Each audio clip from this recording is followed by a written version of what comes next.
All right, now we're gonna do a movie called Society of the Snow, and this was based off real events. So you got these couple of guys, they all part of a soccer team, one led by this dude by the name Roberto, and they all coming from Uruguay. So the way they all act with each other, you know what I'm saying, they're pretty close knit, you know what I'm saying, real tight, you know what I mean, kind of like a family.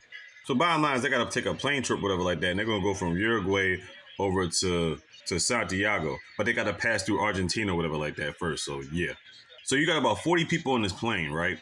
We have a guy by the name of Numas on this plane. Now, like, some of the people don't know each other, some of the people know each other very well, but it all feels like they're all part of a family.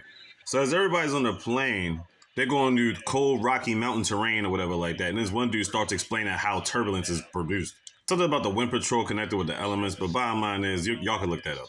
So anyway, they're going through this cold, rocky terrain. There's a lot of turbulence or whatever like that, to the point where it's almost steering the plane out of control. Next thing you know, it gets to the point where, I mean, a couple of people that had their seatbelts on, like some retards. I'm like, hey, put your seatbelt on. And the reason why is because one part of it, they missed the mountains. Both of the wings came off. The tail end broke the plane in half. People was flying out left and right. I'm like, what the fuck? And they land in this little ravine. When they wake up, there's a couple of people dead. People at the tailpipe, all them niggas is dead. I already know that. So when they get everything situated, basically 11 or 12 out of the 40 are dead, including the pilot. So they try to see if they get the radio to work, to get some help or whatever like that, but radio is not reaching out to anybody. So basically, they're like in this trench in the middle of the mountains or whatever like that. And it's cold as fuck, it's snow all around. So then they hear one plane flying by, they're trying to wave it down for help or something like that, but clearly they wasn't seen. So now they're down there, they're already getting stuff together. They sorting through briefcases to try to figure out where the supplies are, where the food is. And basically with everybody there, they got about 6 days worth of food. So when it gets to nighttime, they basically try to cover up the patch or whatever like that. They're sleeping inside of the plane. Gets to about 6 days out, they're starting to run out of food. Before that point, a couple of them try to climb the mountain or whatever like that. Now, keep in mind, they're not even halfway up the mountain. They look back, they can't even see the plane. So they're basically getting the indication, if they can't see it from there, ain't no plane gonna be able to see them from all the way up in the fucking air. What was it, about 17,000 feet? So it gets to the point they're thinking to themselves, they don't want to, but they're gonna mess around and be cannibals. 5 of the people are refusing to do it. The rest of them are like, shit, we gotta survive somehow. Now you gotta understand, it's cold in this trench. There are no animals whatsoever, like nothing. No trees, so you can't get no nuts and berries, nothing. So it gets to that point, they had to start eating the dead, basically. So at this point, they're trying to get the radio to work. They can't signal out or whatever like that, but they can hear things on the radio.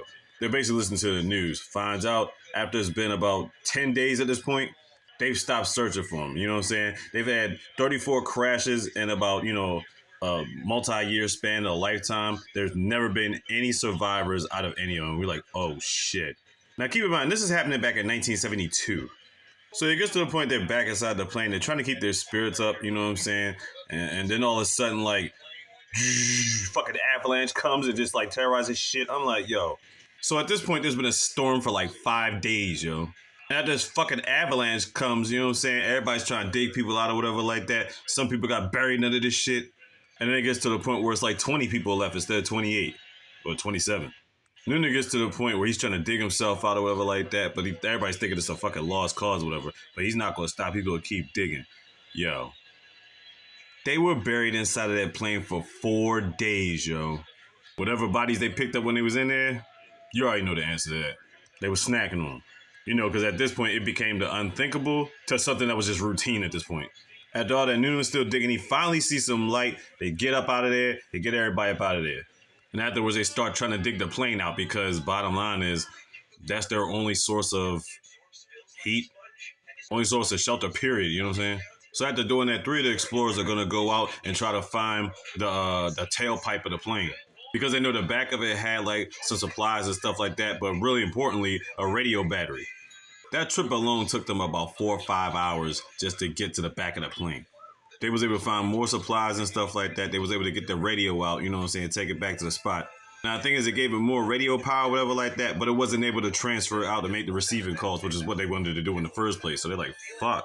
And they're probably thinking to themselves, maybe it's because of the frequency not being able to go down because they're in a trench. They're not on top of like the mountain or whatever like that. So basically, they thought they had something, but they're still fucked. Numa messed up his leg, and at this point, he's pretty much dying. So it's gotten to the point where it's damn near almost 2 fucking months. And now we're down to 17 people. Roberto, Nando, and Perry are going to set out again, you know what I'm saying, so they could go find something. or go past the daggone tail thing and whatever like that. Before they leave, they get everything prepared. You know, they got their food, which is basically people. They got a couple supplies, and they found some supplies in the tailpipe, whatever like that. It's a it was like waterproof type of cloth or whatever like that. They end up sewing it together to make a big sleeping bag. And they definitely needed that going halfway up the mountain or whatever like that. Because the time they got to a certain spot, it started getting dark. It was getting cold. And that kept them warm, but they still looked like they almost froze to death early, after coming through all that. They finally get to the top of the mountain after I don't know how many days. Maybe it was just one day, honestly. But yeah. They get to the top and all you see is mountains wide around. I was like, holy shit. Now, Nando kept saying something about Chile being in that direction. Chile. And he asks Roberto, is he going to come with him? He's like, fuck that. I'm not going back to that daggone plane and just wait for death. And so basically, they got enough food to last them 10 or 11 days. So Roberto's going with Nando. Peru goes back down, you know what I'm saying, with his supplies and gives it to the, you know what I mean, so his people can have supplies, whatever like that. And they're going to take their journey through the rains. Man, they were just about out of food because they was traveling for about 10 days. They end up getting to this trench with this riverbed. Yeah, it's actually water. Roberto's filling up his water bottle, and then you see his face. You're like, what the fuck is he looking at, yo? He's looking at a lizard. So I'm like, wait a minute. We're seeing animals all of a sudden? Then Nando looks up, and I'm like, what the fuck is Nando looking at, yo? He's looking at this dude on a horse. We're like, holy shit. So at this point, they can't even talk. They're throwing notes back and forth across the river to each other, whatever like that, letting them know about the situation. He goes back and let the authorities know, obviously taking them along. And now they better get on their rescue mission. Now keep in mind, it's been 71 days. Roberto and Nando are now in Chile, yo. It's so surreal watching them actually eat food, like eat bread and shit like that. It's crazy. So now the helicopters come out, they actually find them, you know what I'm saying? And they rescue the other 16, yo. Man. Well, it's actually 14 if you add, you know what I mean, Roberto and Nando, you put the 16. That's basically six. They're all 16 survivors are left. And like I said, that is the first time they found any survivors in any of those parts of lands where they had 34 plane crashes, yo. Crazy. Now, after the movie's over, they actually have a section where they have like a documentary. It was like 36 minutes. They actually talked to the people, at least a good, I would say 4 or 5 of the survivors. And the crazy thing is they actually did this movie on the location of where when this took place back in 1972. I'm like, the fuck?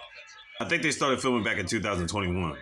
The story's so wild, though. It's like after you see them getting rescued, you see like glimpses of like the areas or whatnot. And you see like this big pile of bones next to the plane. I'm like, shit. Society of the Snow on Netflix. Whew. Check it out. And check out the documentary too.